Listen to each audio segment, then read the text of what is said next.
You are listening to the Fantasy Alarm Fantasy Football Podcast with John Impemba and Andrew Cooper. What's going on, FA Nation? John Impemba here with Andrew Cooper. This is the Quick Out Fantasy Football Podcast. Back with you this time talking running backs. We have the running back questionnaire today, Coop. Last week we did the wide receiver target totem pole. This week talking running backs. Why don't you give everybody a little bit of a peek at what exactly the running back questionnaire consists of? Yeah, so these are tools that until now have been behind the scenes. This is the first time that we've ever busted out the target totem pole and the questionnaire to actually share with people. These are things that I used in my own analysis, in my own game, to get myself to think outside the box. So we talked about the totem pole. This is the questionnaire. And basically the idea is that there's 5 different situations where you use a running back, right? There's first down, the guy that goes out from start the game to start drives. Then there's pass downs, short/goal line situations, and then there's 2 late game situations. One, the 2-minute drill when you're playing from behind, and another is late lead, right? When you're winning big and you're just running out the clock. The reason that those are separated the way they are is that the situations change at the end of the game. So if you're in like the first down situation guy, if you're winning by 20, you might be putting in a different guy than who you started the game with, even if the guy is the best at just kind of running out the clock. Same with pass downs versus 2-minute drill. In 2-minute drill, you can't sub guys in and out of the game. So you need to have a guy that you can trust for pass blocking, that knows the playbook, that knows the audibles. It can often be a different guy than you might have ideally on pass downs. So to me, those are the 5 situations. And what we're doing with this questionnaire is we're going through each team and kind of trying to figure out who's going to be used in what situation, not only so we can try and identify who could be every down bell cows, but also to figure out who might assume what role if someone gets hurt, kind of as a primer for the position and to help figure it out. What we're going to do is we're going to go through it here on the show, and then we're going to, just like the target totem pole, post an article with the full layout in there. So hopefully by the time you're listening to this, you can go and actually look at it while you're doing it, see where you agree or disagree with us. John, if you're ready, let's get into it. For sure. We're going to go down this, break down these teams by alphabetical order. Easier to do it that way, easier to keep track of. So Arizona Cardinals, first team on the list. You look at their running back depth chart, no Chase Edmonds there this season. Instead, James Conner looking to be the featured starting running back. We got Conner, we got Benjamin, we got Darrell Williams, we got Keontae Ingram on their depth chart. How exactly do you see this one breaking down? I think we know for sure Conner's going to be getting that goal line work after being such a touchdown machine last season in that short yardage. Yeah, so I think, in my opinion, 3 of the 5 are settled pretty easily. It's going to be James Conner on first down. It's going to be James Conner in the goal line. And I looked it up last year. I pulled up the splits, and anytime they had a late lead, it was James Conner by a mile. He out-touched everybody in those games where they were up big. So he's going to be the late lead guy as well, almost certainly. If they did it last year with Chase Edmonds, they're going to do it last year with these guys. The question is, who's going to be the pass down? Who's going to be the 2-minute drill? James Conner's kind of a capable back, and if he knows the playbook better than the other guys, he could be the 2-minute drill guy, but I think they are probably going to use somebody on pass down. Out of Benjamin or Darrell Williams, if you had to take a stab on somebody, John, who would you go with as like the pass down option? I think Darrell Williams is going to have it. Patrick Mahomes talked glowingly about Darrell Williams in the pass game for the Chiefs. I think they made that signing because they don't really believe in Benjamin too much, in my opinion. Benjamin had to sort of slide into a role out of necessity, but I don't think you make the signing of Darrell Williams without the intention of playing him. Yeah, no, I agree on that. And there was a lot of hype in the dynasty community about Benjamin. And then in the draft, he didn't go that early. I think he's a 5th or 6th round pick, and he hasn't really seen a lot of run. He's like slow and undersized too. Yeah. Yep. So I think that's the case. And then we also, at the end of the chart, we include guys that we think might benefit from injury. I think that Keontae Ingram, the rookie this year, he needs an injury to James Conner and then a little boost potentially to get that run down. But we mentioned him there. And then if Darrell Williams goes down, maybe Eno's the guy there. But yeah, I think that's our bet on that. But keep an eye on it early in the season. Could be somebody you add off waivers if Eno gets that role over Darrell. But James Conner's probably the lock for the bulk of the important work. Yep, I'm with you there. Atlanta Falcons, Cordell Patterson back with the team this year. They drafted Tyler Algier. They signed Damien Williams. We're expecting Cordell Patterson obviously be the lead back, but I think the conversation between Algier and Damien Williams is one to have. Williams has sort of bounced around different teams. A lot of the fantasy community is kind of hyped up about the idea of Algier, but again, he was a late round draft investment, not really a ton of metrics with him, in my opinion, really jump off the page. Williams, we know, can catch the football. He can run the football. He's had some short-term success in the NFL, notably with the Chiefs, at times with the Bears. How are you feeling this Falcons backfield breaks down? Yeah, I mean, in our minds, I feel like we think of Cordarrelle Patterson as a pass-catching back, probably because he was drafted as a wide receiver. But the reality is that towards the end of the year last year, it's pretty clear that he was better than Mike Davis, and he was kind of doing everything. So the way I have it now is, of the 5 roles, Cordarrelle Patterson first down, Cordarrelle Patterson definitely passing downs. In short and goal line situations, I don't see why it wouldn't be Patterson unless someone can claw that away. And in an offense like this, where we don't think it's going to be that great, I'm not sure even having a 2-down plotter, whether it's Damien Williams or Tyler Algier, like whether that dude is really going to be somebody you can ever depend on. 2-minute drill, it's Patterson. Late lead, I think that's where they probably would, if they do have any late leads, would bring in the rookie and see what he's got. You know what I mean? Yeah. I mean, Williams is always the interesting prospect because he has the same size as Algier does, but Algier ran a 4.6 40 at the combine. Williams ran a mid 4.4. So, like, we're talking about a guy that 5'11", 225, had a little bit of punch, can catch football a little bit. Yeah, I wouldn't be surprised if he got some of that short yardage work. Again, I'm a little bit more bullish on Williams. The team isn't committed to him at all, obviously. But again, if you're just looking at what they have invested with Algier, it feels like more of the fantasy community, again, taking a look at what the backfield situation for this team is. Anybody could really just come and take this job, it feels. Heck, Cordarrelle Patterson, a wide receiver, came in and took that job. But again, just a 5th round for Algier last year out of the draft. So I wonder exactly if we're just buying into some of the camp hype or if Patterson's really if he's really ahead of Williams on the depth chart. Yeah, with Tyler Algier, it's that shiny rookie situation, right? Like, people just want the unknown. They want to stab at it. They want him to come out of nowhere and just be this crazy thing that he's probably not going to be in this offense. So I'm with you on that. I think that in your normal leagues, 10 to 12 team leagues with like 5 or 6 bench spots, you're only drafting Patterson and you're leaving the rest of these guys. With the other 2, maybe deep best ball plays where you're just trying to differentiate yourself from everyone else. I mean, if you're the one person taking Damien Williams with a last round pick, and then it just turns out that Mike Davis wasn't a real professional running back, and Cordarrelle Patterson just got the job by default, and it turns out Damien Harris is the only real pro on the team. I mean, that could be a sneaky way to differentiate yourself. So I don't mind that play. And just looking at this on the questionnaire, it certainly pours cold water on the rookie a bit, just knowing that Patterson's probably the best at most of these roles. Yep, I'm with you. Baltimore Ravens, the next one. Again, an interesting backfield here. J.K. Dobbins expected to be ready to go. Gus Edwards now, however, may not start the year active, could be on the PUP list as they both come back from their injuries. We know Dobbins, of course, is going to be the lead back here. They brought in Mike Davis to add some depth. They have Tyler Beatty. Gus Edwards at some point will come back. We know how effective he's been over the course of his career. This one seems pretty cut and dry for me. When Dobbins and Gus Edwards are back healthy, we know the roles that they play. Dobbins, for me, for sure, is the guy that's going to get most of the work. Yeah, and if we were being honest with ourselves, truly being honest, and maybe we should, I don't know, as this evolves, so like I said, this is the first time it's coming out to the public. As this evolves, maybe we should start putting like guys like Lamar Jackson on the short goal line work, guys like Jalen Hurts, we'll talk about later, because they really take a bulk of those carries, you know what I mean? But, in a vacuum, if let's say their quarterback was Gardner Minshew or somebody, it probably would be Gus Edwards in the goal line work, just because he is huge. He's a big player. He's 240, built like a cement mixer, and his yards per carry, even getting them on a short yards that he does, is like 5.2 career yards per carry. So he's a player. But I think you're right. First down is J.K. Dobbins.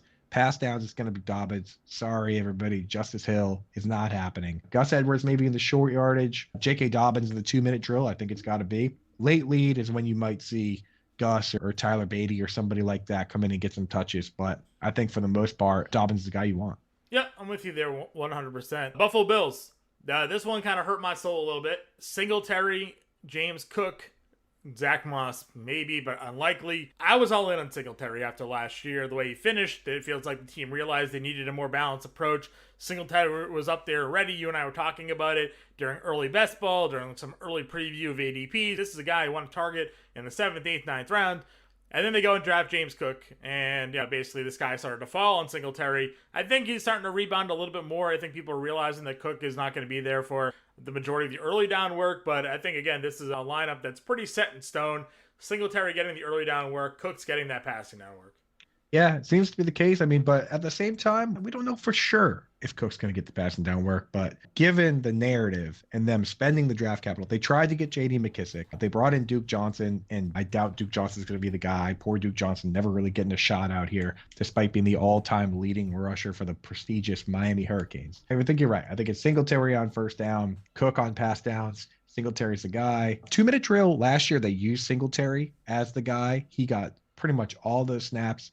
That's going to boil down to whether James Cook can pick up on pass blocking, I think. He's undersized, so maybe they do go with Singletary. Like I said, you can't sub those guys out. That's why a guy we'll talk about later, J.D. McKissick, stayed in there on those downs, even the run downs, because you don't have time to be switching guys out based on the play. So it could be Singletary there, and then late leads probably Zach Moss. But James Cook is always going to be interesting based on the rookie and being a pass catcher, but and his brother, the lineage, of course, he's got that dog in him through the family. Yeah. But it's like, John, we say it all the time. We just talked about it with the Ravens, but Singletary in another world where he doesn't have Josh Allen. I mean, a kind of a guaranteed touchdown from 5 yards in. Yeah, but he started getting touchdowns at the end of the year. Like, I think they realized they needed a more balanced. Obviously, Allen's going to run for his share of touchdowns. The Singletary down the stretch was scoring. So I'll tell you, once they had that division locked up, and they stopped using their quarterback as a battering ram for a bit there, huh? Yeah. But even in the playoffs,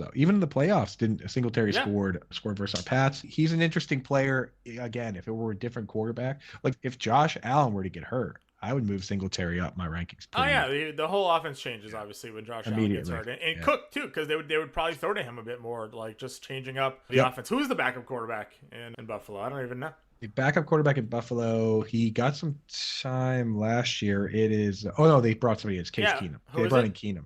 Case Keenum. So not even a bad because it was Trubisky, but he's not there anymore. It was Trubisky, and they still have Barkley, I think. But Case Keenum's a pretty good player. Yeah, not bad. Yeah, I kind of like it. He was the Browns' best quarterback last year. So yeah, Baker slander never ends. Anyways, Panthers. This one will be quick. As long as he is healthy, Christian McCaffrey is never coming off the field for the Carolina Panthers. Across the board, man. They pay him $16 million a year, which is high. No one is even close. So you just use him that way. I mean, I guess you could argue that Donta Foreman in a late lead situation might play a little more, but at that point, McCaffrey's probably already put up enough points that you don't worry all about that. And I've seen them close out games. You have him over Donta Foreman? I don't, man. Foreman played well, man. Foreman played great last year, filling in for Henry last year. I kind of like Donta Foreman as the next man up there, but Chuba did not play well, filling in for CMC. So I think the handcuff you want there, if you do that, I don't really do a lot of direct handcuffing of my own players, but if something happens to CMC, you run out and get Donta Foreman. And there's a camp out there that's avoiding CMC because they're predicting some sort of injury in the future. Those people should probably be interested in Foreman. I just don't predict injury, and I don't handcuff my own players, so I'm not going to go there. Yeah, my one thing I always try to tell people, like, sure, you can handcuff Christian McCaffrey, Donta Foreman if you want.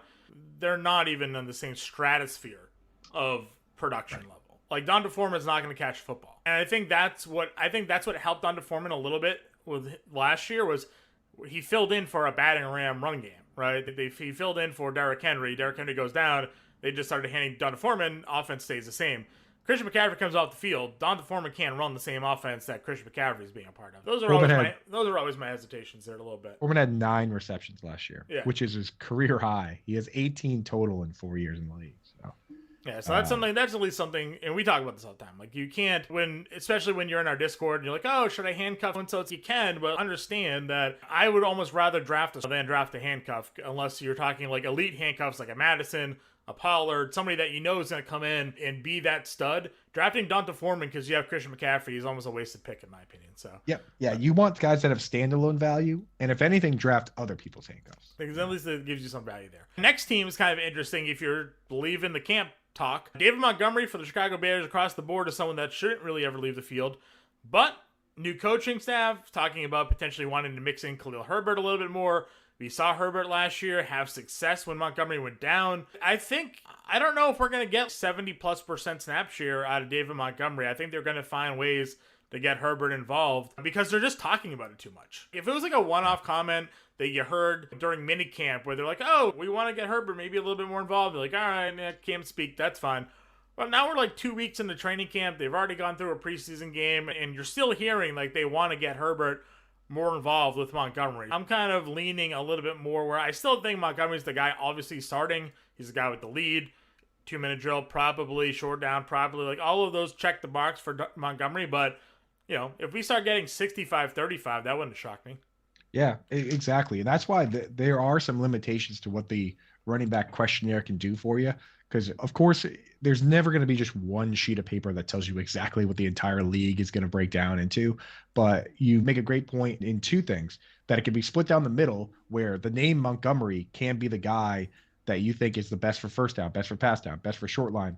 But they use Herbert to do the same thing. So it's split down the middle. And additionally, with Justin Fields, we've talked about this before, but you look at Luke Getsy, the one time he actually was calling plays in 2018 for Mississippi State, his quarterback ran 221 times in 14 games. So we've seen it like with the Ravens, where when the quarterback's running, it dilutes the work, especially in the pass game, for the running back. So even though David Montgomery is across the board green here for the 5 roles as the best guy, that's the reason he's not going super high in drafts. Now, that being said, he's one of the few guys where that's in his range of outcomes. Some of these backfields are clearly split, whereas there's a possibility that Montgomery is just a starter and he's the guy and he gets a ton of snaps. So he does have kind of interesting upside in that dead zone range. Yep.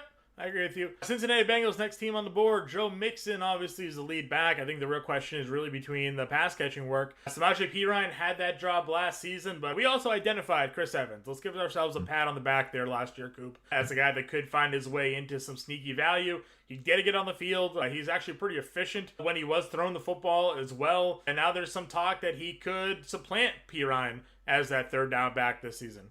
Yeah, and I think a big part of that is, when you go back to the Super Bowl, there's no question that putting P. Ryan in the game there and leaving him in the game there contributed to them losing. I hate to say this guy lost the game. He had back-to-back opportunities, both on a pass and a rundown, to get that first down, and it didn't happen. And the coach, Zach Taylor, came out and said that the running back coach came to him and said, should we put Mixon? And he made the call not to do it, and clearly said that he regretted. That's one of the reasons that we Mixon has said as well. I regret allowing the coaches to take me out of that game. So exactly. And Taylor was like, Taylor even basically indicated that they got down low in the play clock, and had they been quicker, they would have made the switch. To me, that's a reason to move Mixon up. I think that they have acknowledged that he's the best player. And that's why on first down, he'll be there on, I think, in the short and goal line, in the 2-minute drill. And in the late lead situations, they'll either use him or they'll mix in the other guys. But the question is whether on pass downs they really want to have a pass down back or not. I think Evans is the most interesting. He's the guy that flashes the best in catching. Yep. P. Ryan does best as block. That's not really helping us a whole lot in fantasy. It's right. And what did we talk about with Evans last year too was that when we're looking for these late round guys, we're looking for reasons that they fall. And Evans was a guy that fell in drafts. I think he missed the year due to eligibility. There was reasons why in Michigan he sort of found himself with a lower draft stock, but all of the measurables are there. Everything was really there for him to sort of fill out that role. Year 2 now, same system, and they speak highly of him there. So it would not shock me if he takes that job. Yeah, he's interesting, but Mixon's the guy. Yep. We want to talk about everybody, especially a lot of people this time of year are still doing real deep best balls. That's a stab. Yeah, 100%. Cleveland Browns, Nick Chubb, Kareem Hunt. Need to say more. Everyone knows how it works. Nick Chubb, first down, goal line, and late lead type situations. Kareem Hunt's the pass down guy. And the beauty of that situation is obviously that for the injury benefit section, when with other teams, we're like, okay, if this guy gets hurt, maybe this guy comes in for early work or blah, blah, blah. That's not how it works here. If one guy gets hurt, the other guy gets the full job. We've seen it a couple times on both sides. So that's an easy one, and we can move on. Yeah, for sure. I think we could probably move on the next team as well, Dallas Cowboys. Ezekiel Elliott, despite what everybody wants, is the guy that's going to be on the field for 90% of the snaps. That's not true, probably 70. Tony Pollard will get out there for pass down work, just occasionally. He's not a good pass blocker, but they do throw him the football. What are your thoughts here on the Dallas Cowboys backfield situation? Yeah, I will make a note on this, though. So even though Zeke played double the pass snaps last year, and he had a higher average depth of target, Pollard's more of been a gadget type guy where they get him with end arounds and they get him with the screens. But people think he's this like amazing pass catching back. He's not really. In the past, he hasn't been running a lot of routes. This year, what they're saying is that they want to get Pollard on the field more at the same time as Zeke. So in the slot, maybe 2 back sets. That doesn't necessarily take away from Zeke. I think Zeke is still the best guy for all those situations, especially because of he's so good at pass blocking that they need him on those pass downs. But for the first time this year, I'm obviously drafting Zeke as ADP, but I'm kind of interested in Pollard. If I'm diversifying a little bit, he still goes a little too early because the hype. He's only going 2 rounds after Ezekiel Elliott. Yeah, the hype never stops with that guy. But I think that how many times have we heard them say a running back's going to play slot and it never happens in the history? Still waiting for Kareem Hunt last year was playing slot during the preseason or whatever training camp. Never materialized. The only one I would maybe believe it is Travis Etienne. Now that it seems like James Robinson's good to go week 1. So yeah, get to that. Yeah, we'll talk right. We're close to the Jacksonville Jaguars. Sorry, jumped ahead a bit. Yeah, Kareem Hunt last year, for all the talk, played 15 snaps at slot. Only 15 on the season. He played 12 out wide, 15 at slot, over 200 in the backfield. Like it just, what happens. Dallas certainly needs the wide receiver help. They don't have much else after Lamb and the rookie there, Tolbert, at the moment. But it's the same thing that happens in a lot of sports where you realize how niche these positions are. And at the end of the day, they just probably have a better slot player than Kareem Hunt or Tony Pollard. They have professional wide receivers, a bunch of them that have been playing it their whole lives. He needs to be. So then the guys that are special enough to play slot are special enough to play full time. Christian McCaffrey can play slot, but he's too busy playing a full time running back. We'll see what happens there, but could be interesting. Zeke, I think, is still a steal, just given what his role is. Yeah. Let's see. The Denver Broncos. I think we may be running into the resistance here a bit, Coop, because you and I were big Melvin Gordon fans. Our own Howard Bender has been telling us that Javonte Williams is the guy. They have the outside zone running scheme now. Javonte Williams is the guy. And then yesterday, to our dismay, Melvin Gordon comes out and says that they want Javonte to be the guy. So how do we handle the Denver Broncos backfield now? Yeah, I mean, I think that for me, the situation has always been that Javonte is like the heir apparent and he's going to get a little more work. The question is whether Javonte is worth his ADP and whether Melvin is worth his. And there's a world where Javonte gets the split is 60-40 and Javante's not worth his and Melvin's worth his. Howard Bender has a tremendous eye for talent. He brought us Nick Chubb. He's one of those guys that you and me more analytical. He has that eye. So when he says he likes Javonte Williams, I trust him. I think Javonte Williams can be great. I just think that with Melvin there's a possibility that they both do a little bit of everything. Last year, in games where they both were healthy, Melvin missed one game. They played 194 pass plays and Melvin played 193. Like it was split pretty squarely down the middle last year. We'll have to see. I think Melvin's still kind of a sneaky pick, but I mean, when you hear Melvin come out, he sounded kind of sad talking about the situation. The way he was like, I'm going to play my hardest, but sometimes the writing's on the wall, or what they're saying. I mean, if you're a Javonte fan, you have to look at that and think, okay, like this guy is winning this job outright. Definitely a boost for Javonte, and it's why in the chart you'll see that Javonte is going to be listed as the guy for every situation, except for maybe they do use Javonte as a starter. If it's a late lead situation, they're not going to give Javonte, if they're winning by, let's say they're winning by 3 scores, they're not going to sit there and give Javonte 30 carries, give Melvin 5. They're going to give Javonte 20. This could be a time where Gordon maybe gets 2 to 3 series a game at most, probably, right? Yeah. Maybe he finds his way into the 6 to 8 carry a game range, and Williams handles the rest. We'll see, though. Just because Gordon says they want him to be the guy, we still don't really know how the breakdown works there. And when you have 2 capable backs, that's the thing, is that it caps the ceiling for Javonte in the sense that why would you give one guy 40 carries even in a blowout when you have another guy? So Melvin might be the kind of guy where if you think the Broncos are going to steamroll a team, then he's a decent play because both guys are going to go off. But I think if it's a tough game, then you might not want to go with the guy that's going to get fewer carries. I agree with you there. I think it'll be interesting to see what happens come end of camp. We'll see if maybe Melvin Gordon's not even in Denver. Detroit, Deandre Swift said he wants to be a 1,000-yard rusher, 1,000-yard receiver this year. Yeah, I mean, I feel if you asked any running back that, they would say, I want 2,000. I want every carry. I want to be the guy. But the difference is I think Swift could do it. He's the guy that, he across the board is going to be the guy that's the best option for first down, pass downs, goal line, 2-minute drill, the whole deal, right? Like, he's the best option. The problem is he has yet to play a full season. 2 years in a row now he's been hurt. So I think Swift is a guy I'm taking at the swing. I like him a lot, especially in full PPR. Just know that if he does go down, you're probably going to have a committee. Jamal Williams will do pass down. They love that guy over there. He's a good team player. And then it's all the guys on that depth chart were decent last year, whether it's Craig Reynolds or Godwin. I don't know how to say his last name. or even Jefferson. I mean, they're kind of deep over there. Yeah, they are. That's true. Obviously, I do like that at least it's kind of set to where the roles that these guys are going to be playing. Same thing with the next team. Green Bay Packers. We know what Aaron Jones does. We know what A.J. Dillon does. Yeah, Aaron Jones on first down and pass downs. A.J. Dillon. I mean, you look at the pictures of the guys next to each other. Anybody could say that guy's going to run it on goal line because A.J. Dillon looks like a truck. The interesting thing that came out recently, though, was Rodgers said both guys could get 50 targets. The wording on that is strange. And to him, in his mind, he's thinking that's a good thing for both players. But to us as fantasy gamers, we're thinking, why am I paying the price for Aaron Jones for 50 targets when I could wait and pay the price for A.J. Dillon for 50 targets? So to us, in his mind, he was like, oh yeah, even right down the middle. It's good. But to fantasy gamers, we're like, wait a second. I mean, we did see Dillon catch football last year. So no, he did. Definitely possible. I don't think I'd buy that. I think maybe Dillon probably gets like a 30 catch range and Jones maybe in the 60, 70 catch range, but we'll see. But again, we know the two main backs are there. We're not really worried about the guys behind them. Houston Texans is one backfield that's quite interesting because rookie Damien Pierce has been lighting it up in training camp, lighting it up in preseason games. They brought in Marlon Mack. Many expected him to be the lead back at least for a little while. And they still have Rex Burkhead, who broke the slate at the end of last year with what was like a 35-point fantasy game. So you have them three sort of battling out for different roles within this backfield. Yeah, I think Rex Burkhead's still going to maintain a role on pass downs and potentially the 2-minute drill, especially because he was there. We talk about how you have to know the playbook and you have to be trusted to be in that 2-minute offense.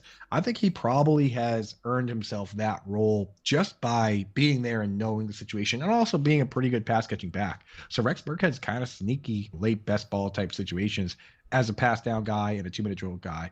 The real question is who's going to be the starter? And the very first snap of the season, it's probably not going to be Rex Burkhead. They're probably going to go out, like most teams, send out your best rusher. Is it going to be Marlon Mack? Is it going to be Dameon Pierce? But we don't know yet. That's in the chart. We're probably going to have both listed for that first down role there. And I think, again, Dameon Pierce being the unknown becomes more interesting to me just because we've seen enough Marlon Mack to know what he is. We don't know for sure what Dameon Pierce is. So it's just a little more exciting, a little more fun to pick him, right? Yep, a backfield that is not very exciting because, again, another one that's fairly straightforward. Indianapolis Colts, Jonathan Taylor, leading rusher last year. Nyheim Hines will fill in on the passing down work, and that is about all she wrote.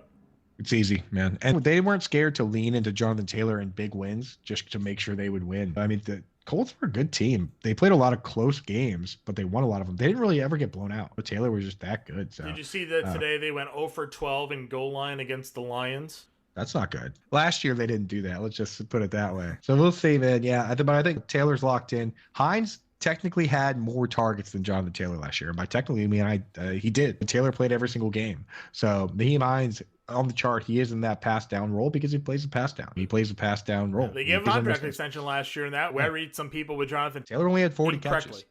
Yeah, Christian McCaffrey had 37 catches in 6 games. Taylor had 40 in 17. So I mean, it is the one knock on his game, but people said, just like in Dynasty, when people were picking between Clyde Edwards-Helaire and Taylor, people were like, oh, I want the pass catching for Helaire. And other people said Taylor is so good that it doesn't matter. And last year, it turned out that Taylor was so good that it didn't matter. So that's kind of where I'm at with Taylor, is that I'm willing to go Christian McCaffrey over him in full PPR, but you can never walk away from a draft being disappointed that you got Jonathan Taylor. Yeah, I agree with you there. Jacksonville Jaguars, alluded to it a little bit earlier. James Robinson looks like he's going to be on a path for week 1. Travis Etienne has been the hype machine all offseason with the idea that Robinson may not be ready. We saw the preseason game while we were at the Fantasy Football Expo there, Coop, and Etienne actually looked pretty good. He impressed me a little bit more than I was expecting. He did drop an easy pass in the flat. I will hold that against him, but how are your thoughts now shaped around this Jacksonville backfield, knowing that Robinson's going to be good to go? Yeah, I mean, so this is where you have to get into an article that I consider to be a Hall of Fame article. There's only a handful of them where I sit there and say, these articles are special. Obviously, Sean Siegel's 0 RB article in 2013 is one. Scott Barrett wrote an article where he mathematically proved that reception targets are more valuable than carries, even in standard. But in standard, he proved that a target is 1.36 times more valuable than a carry. That's in standard. In PPR, it's 2.74 times. So for me, even if James Robinson is the starting running back on the first play of the season, I prefer Travis Etienne. I think we should all be drafting it that way because he's going to get that pass catching work. He's going to have the cool gadget plays drawn up. The only thing James Robinson could hurt him by being the goal line guy and the first down guy, but I think Travis Etienne offers a level of upside that Robinson can no longer compete with. Like, I just don't think unless Etienne gets hurt, they're going to say James Robinson gets all the work. I think it could go the other way, where Etienne is so explosive that he just becomes the Alvin Kamara in this situation. He takes all the work. Yeah. But James Robinson has never shown the kind of pass catching prowess that Etienne has. So that's the guy you want, even if Robinson is the quote unquote starter. Yeah, I agree with you 100%. Next team is where one gets certainly a bit interesting. Kansas City Chiefs. They have Clyde Edwards-Helaire. They signed Ronald Jones. They still have Jerick McKinnon, but it has been the 7th round pick Isaiah Pacheco, which has just been lighting it up. Along the interwebs, Twitter, people loving it. We're getting all the reports at a camp about how impossible he has been to cover when splitting out of the backfield. He's running hard. How are you drafting this now Chiefs backfield? I saw something that said Pacheco the other day in a high-stakes league over on NFC. It went as early as round this month. I'll tell you, man, I am drafting him. I just took him super early in draft with Giants, but that also has points for punt returns and kick returns, double points for those actually. So that's kind of a cop out, but I am drafting him in best ball. I'm drafting him wherever I can, honestly, because this type of hype is exactly how we felt about Alvin Kamara, right? They had Mark Ingram, they brought in Adrian Peterson, but neither of those guys were super exciting. And then all this exciting news came out about Kamara that they were like, this kid is coming from the bottom of the depth chart. He's making all these plays. They're not going to be able to keep him off the field. And then that's how it worked. They traded Adrian Peterson away. Mark Ingram still had a good season in his own. I think he was also an RB1 that year, but Kamara was just special, and the team was good, and the quarterback was good at distributing the ball, Drew Brees. And now we have that kind of similar situation where, like, Clyde Edwards-Helaire, he could be fine. Ronald Jones could be the Adrian Peterson in this situation that gets traded away. And I think that he really could be that guy. I mean, you see a hype from a lot of guys I respect, JJ Zacharyson, Matt Kelly, the guy's a player profiler. They're all on board. I'm on board here. I think we got to be on board. And this is the one where when you take him in your hometown league, everyone's going to look over and be like, there's the sharp guy. There's the guy who's out there listening to the top dogs. I love the pick. I'm willing to do it. The question is, are you still interested in Clyde Edwards-Helaire? Are you taking Ronald Jones anywhere, John? Like, by some reports I've seen, Ronald Jones is the last on the depth chart right now. He's dead. He's dust. Yeah, so that's unfortunate because I thought there was some potential there for Ronald Jones at the very least to be a big, sort of like the big goal line back, because Clyde Edwards-Helaire has never been that guy. They used Darrell Williams in that role. I thought, and nothing else, that's a Jones spot. Get him inside the 10. He could run the football, but it seems like Pacheco now obviously has the size. He has that rare speed, too. You're in a sub 4.40. Some crazy measurements there, measurables by Pacheco. So, no, I'm out on all of those guys, really. I don't really want any part of this backfield outside of if he's available at a spot where I'm comfortable taking him. I guess Pacheco would be someone in the later rounds I'd look at. Yeah, and if he turns out to be Darwin Thompson 2.0, then I'll never trust a Chiefs running back again until Andy Reid retires. I've made similar comments. Yeah, I made similar comments about that, but the difference that was pointed out to me, of course, was just the size and the speed that Pacheco brings versus what Darwin Thompson was bringing to the table. How come nobody drafted this kid then? What's going on? I agree. Best comparable for like best seasons for a guy like this was Chris Carson was a guy that he's either a 6th or 7th round or an undrafted guy for Seattle. And then his second year in the league, he ran 1,300 yards. So.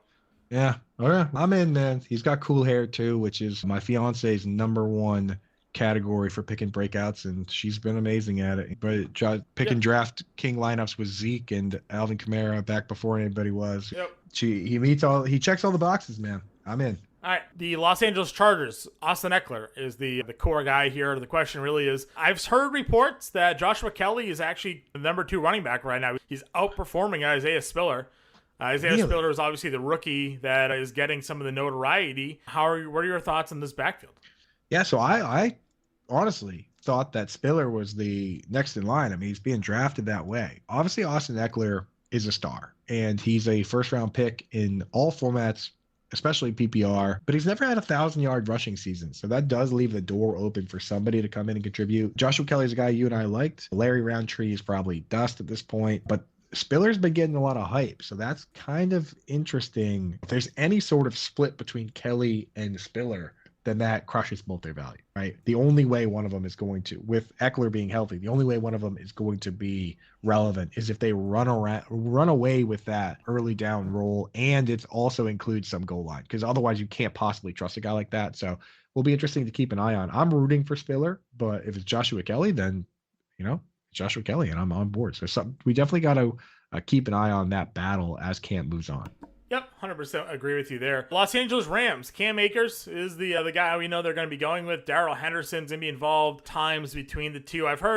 Both are dealing with injuries, and we've heard McVay say they still plan on using Henderson in this offense. This could just be another where it's Akers, the guy that they use, but the timeshare may be split a little bit closer than some people think. Yeah, and this team is notorious for using a highly consolidated snap share among the players. Running back was the one position where they at times were willing to split it evenly, even while guys were healthy. So I like Akers at an ADP. Henderson will contribute. They also drafted a kid, Kyron Williams, who probably had the most disappointing combine in recent memory.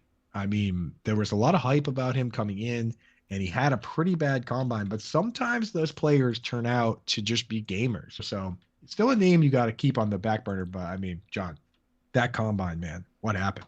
Yeah, I have no idea. I don't know what's going on there, Coop, truthfully. 4.65. Dude, his player profiler has his speed score based on his combine 9th percentile, which is just, I mean, he measured in under 200 pounds. People thought he was going to either be over 200 pounds and slow, or at least under 200 pounds and fast. He turned out to be small and slow, which is just not the combination we look for. I don't think he's really a threat to either of these guys. Akers is the guy you want. If he gets hurt, Henderson. That's the way I look at it. Raiders, Josh Jacobs is the guy that you and I have talked a lot about. When you get into a Josh McDaniels offense, the yardage may not always be there for you, but generally the touchdowns have been there for the lead running back in that offense. And I know, of course, you have a nice stat to throw out there regarding McDaniels offense and how they use their running back. Yeah, I mean, 20 years now, they've never had a guy have over 200 carries and 35 plus receptions. So the last guys to do it were Robert Edwards, the rookie who tore his knee up at that stupid rookie sophomore beach football game back in 1999, and Curtis Martin when he was on the Patriots. This is all under Pete Carroll we're talking about. The system, the Erhard-Perkins system, is a split backfield. I think we will see Josh Jacobs in that Damien Harris role. I think Kenyon Drake's probably going to operate in the James White role. If he isn't, that's why they brought in Brandon Bolden. That's why they brought in Amir Abdullah. So it kind of presents a low upside situation. At the same time, Damien Harris in half PPR was an RB1 last year. In standard, he was an RB1 because he scored a ton of touchdowns. This is supposed to be a very good offense. So Jacobs could be worth it on that alone. Just don't expect Jacobs to be a guy that's also catching 50 passes, because that's just not been the MO of this offense. It's built on deception. They do it on purpose because they want you to think it's a run when Jacobs is in. They want you to think it's a pass when Kenyon Drake is in, and then they kind of pull your pants down with play action or the screen.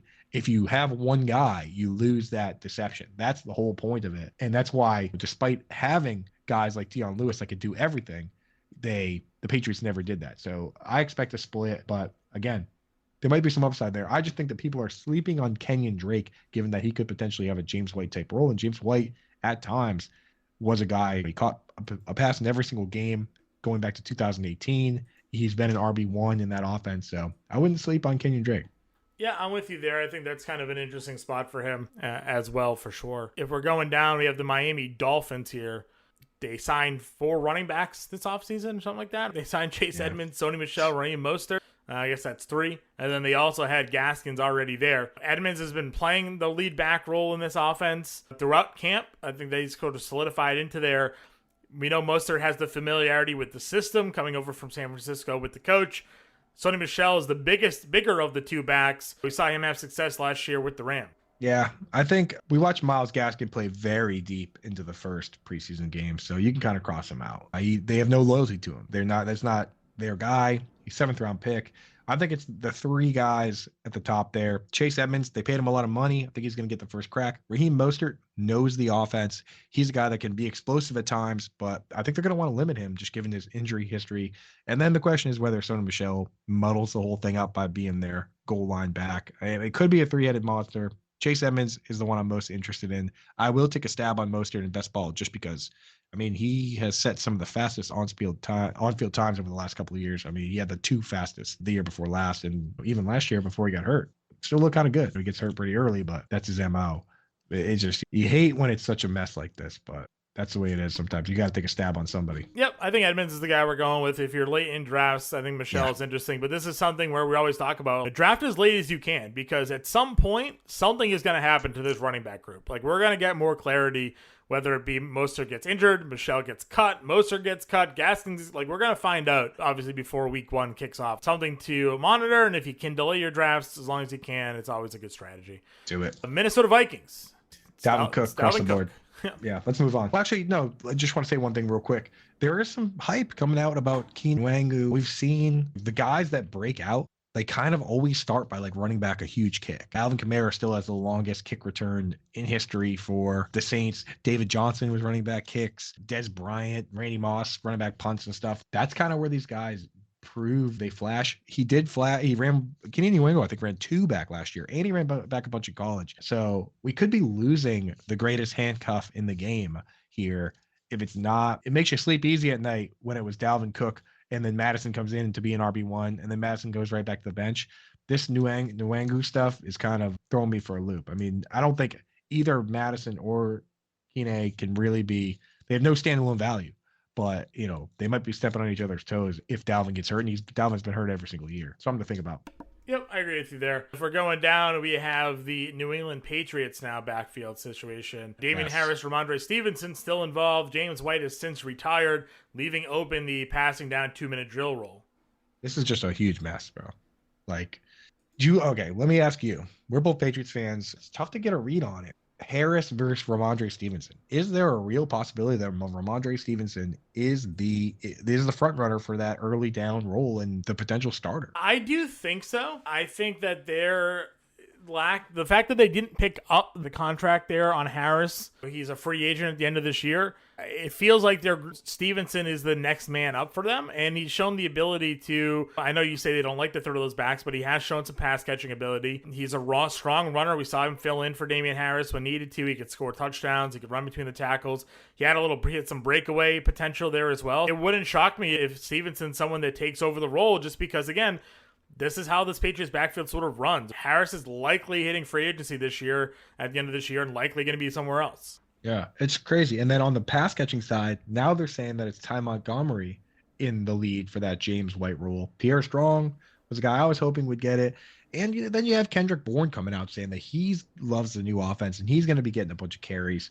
It could honestly just be a situation where Stevenson and Harris are both rotating on early downs, and Montgomery and Strong and Kendrick Bourne, they're all over the place. It's just, at least in past years, we knew it was split right down the middle, where James White's doing the pass work and Sony Michel's doing the running down work, and you just know what you're getting. This year, we don't even know that much. Like, this year, it's one of the biggest messes it's been in a while. We'll have to see how it shakes out, but if Ty Montgomery gets that passing down role, he could be a value deeper in drafts. Harris and Stevenson, you're rolling the dice, picking either one, hoping that, I don't know, maybe there's a trade or an injury, but if that were to split, it could be pretty ugly. It feels like Montgomery's got the lead for that.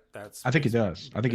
Yeah, for sure. Saints, yeah, Alvin Kamara, you got Mark Ingram. Kamara doesn't seem like he's going to get suspended based off what some of the recent reports are. It's full systems go. We know how they're going to play that role. Yeah, if Kamara doesn't get suspended, then pretty much any best ball draft that happened in May is ruined, because his ADP has ticked up recently, especially since they suspended that court case. Like, they keep pushing it out. So now he is going in like the second and third round, which I think is where he should go.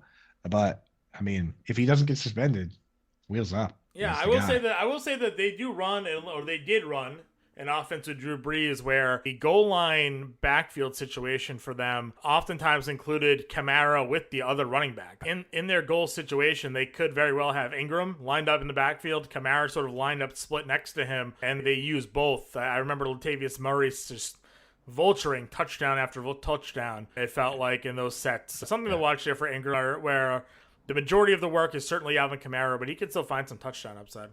Yep, for sure. And Jameis is coming off the ACL. He never was very mobile anyway.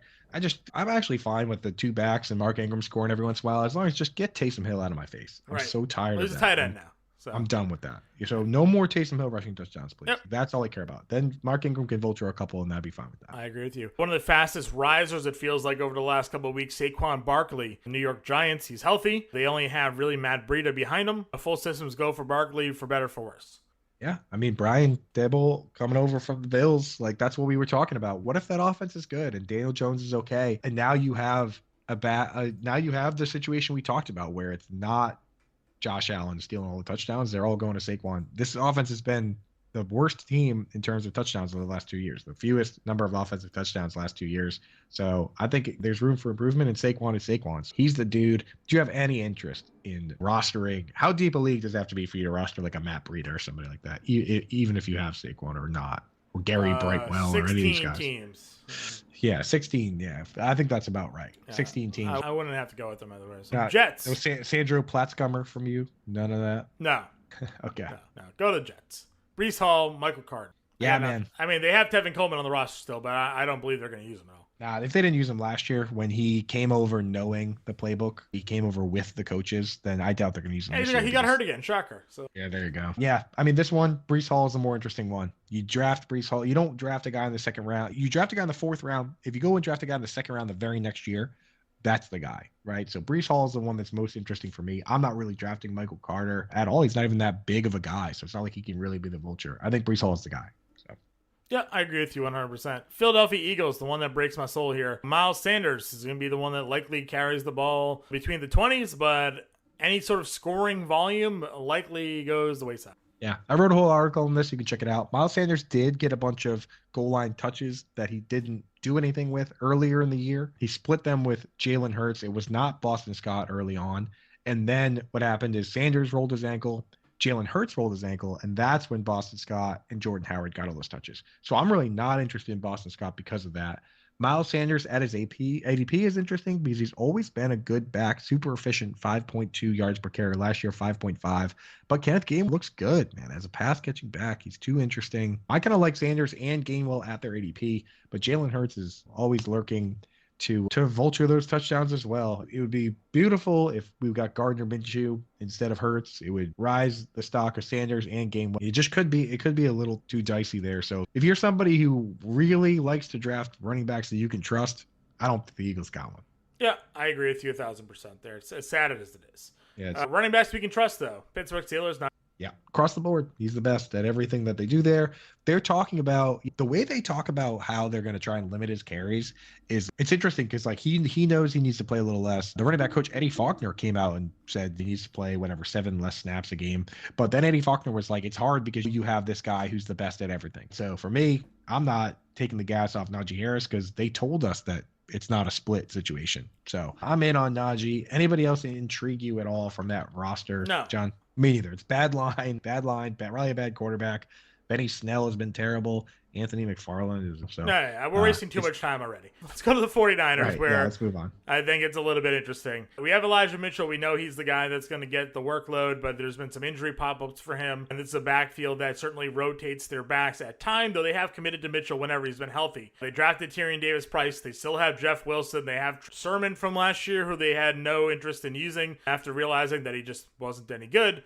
But it leaves us with a question that you and I were trying to figure out before we started recording is, who is the passing down back on this team? And you kind of have an interesting take on that. I mean, like, the thing is, it's not, I don't like it. But like all the numbers suggest that the guy that plays the most on passing downs is Kyle Juszczyk. I mean, he played over 300 snaps on pass downs. Nobody played more than 200. He led all the running backs in targets and receptions, 38. And the guy who was second, Jermichael Hasty's, not even on the team anymore. Elijah Mitchell really wasn't used in the pass game all that much. There could be a situation where now that they bring in Ty Davis-Price, TDP, they talked about how they want to use him on short downs. Maybe they do convert Elijah Mitchell to a pass-catching back and TDP becomes the short yardage back, but I don't know. I think they like Kyle Juszczyk, and I think what's going to happen is it's just going to keep using him as that guy that can block better than anybody else, and he can catch the ball okay too. Mitchell's, I think, is the guy you want. Juszczyk is not a usable fantasy player. He's just not. He's just not going to be consistent enough. And the question is whether Ty Davis-Price is going to be the goal line vulture or not. All I know is that whoever ends up being the starting running back for this team, running behind Trent Williams, who had last year one of the greatest lineman seasons that we've seen, there's profit to be had, especially with RPOs and stuff they're running with Trey Lance. Like, there are going to be plays that are just you and nothing but open skies with running behind that line with a mobile quarterback. So it'll be interesting to see for sure. Yep, I agree with you there. Seattle Seahawks. I hate this one. Rashad Penny have the monster year to end the year. They then went and drafted Kenneth Walker, now dealing with a sports hernia, but expected to be ready for week 1. How are you handling this backfield?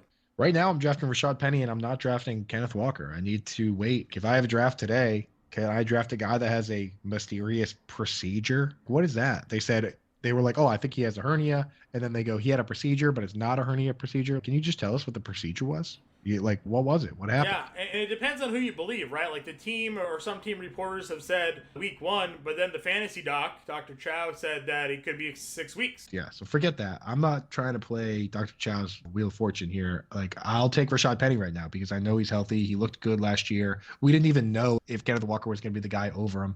I think given where the Seahawks are right now, Kenneth Walker was a terrible draft pick. Like, why are you drafting a running back that is the shortest shelf life of any position before you even know who your quarterback in the future is going to be? It's just, I think that's telling for this quarterback market, right? Like, they did not like any of the quarterbacks in this draft. They were fully ready and okay with tanking away this season to get maybe the number 1 pick to use it on a quarterback next year.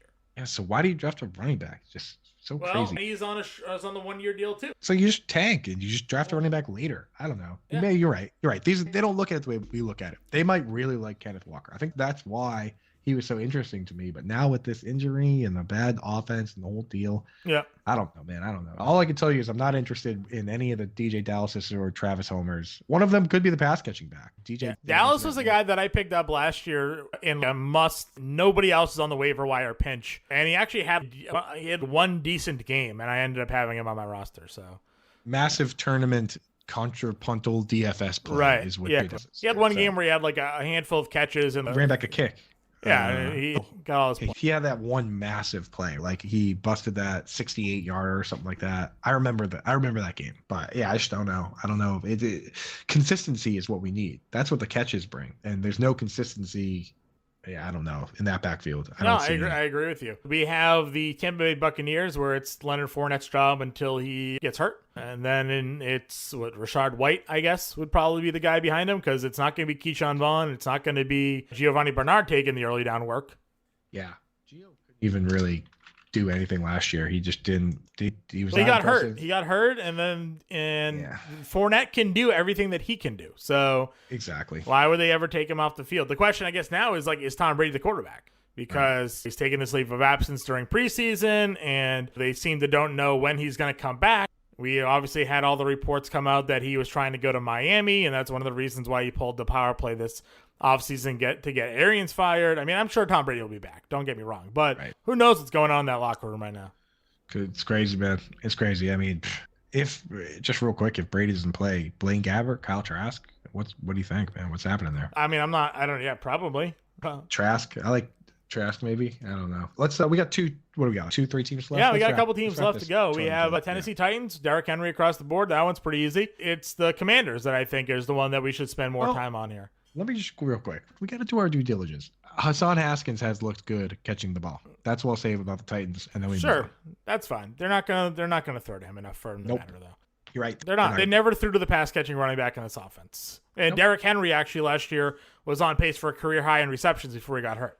Yep, they had Deion Lewis. They didn't do it. But if there is an injury, basically all that tells you is that Dontrell Hilliard will probably get the run work, and then Haskins will do the rest, and it'll just be. Did they even throw to the running back when Henry was out, though? Did whomever was next to Foreman catch the football? Nope. That's how I feel. I don't think Haskins is worth anything, truthfully. Well, in Dynasty, long term. Sure. But maybe. Probably not. Maybe not. Maybe, but probably not. Probably not. They'll probably try and find a new Derrick Henry at that point. Exactly. The way the offense runs, they don't throw to the running back. Commanders is the interesting one to me because you have Antonio Gibson, you have J.D. McKissick, you have Brian Robinson now involved. And Gibson, by all accounts, hasn't really looked good during camp. They've said they want to use Robinson in short yardage and what I would imagine would be goal situations, which means that leaves Gibson in between the 20s, which puts him in like Miles Sanders territory when it comes to value of carries. And they brought back J.D. McKissick to play third down and pass catching roles. So, where do you value these running backs? Yeah, I mean, man, Gibson, he's been fumbling the ball in practice, getting himself benched. McKissick, I would have moved Gibson up at least a round in my rankings had McKissick gone to the Bills like he was supposed to. But him being back, man, he's a good pass catcher. He played wide receiver in college. He was a better wide receiver in college than Gibson. So I like McKissick best out of all these guys. Brian Robinson is just something that goes in there that scares me away from Gibson. Just the fact that it even exists. I don't understand the hate for Brian Robinson that like some people are giving. Now, the detractors to Brian Robinson have been, it basically took his final year for him to break out and do anything with Alabama. But you look at his measurables, like 6'2", 225, ran a 4.5 40, which is pretty decent for a guy that size. He's a power back. He had a good final year in Alabama. And they've already said he's going to be a short yardage guy. Generally, short yardage guy also equals goal line sort of work. The touchdown potential could be there. And if Gibson isn't running well, then why would they not just feed this guy the football? They used a 3rd round pick on him. Yeah, I mean, I don't dislike Brian Robinson because you know why everyone's down on him. It's because they want Antonio Gibson to be. They want Antonio Gibson. I'm reading his NFL.com profile report. It's hilarious. Built like linebacker, runs like a freight train, breaks tackles and grides down the front with power. Dude, the next night, Trayton Lane, dude. I mean, he's built like Gus Edwards. That's probably his best comparable player. And Gus Edwards is a good player.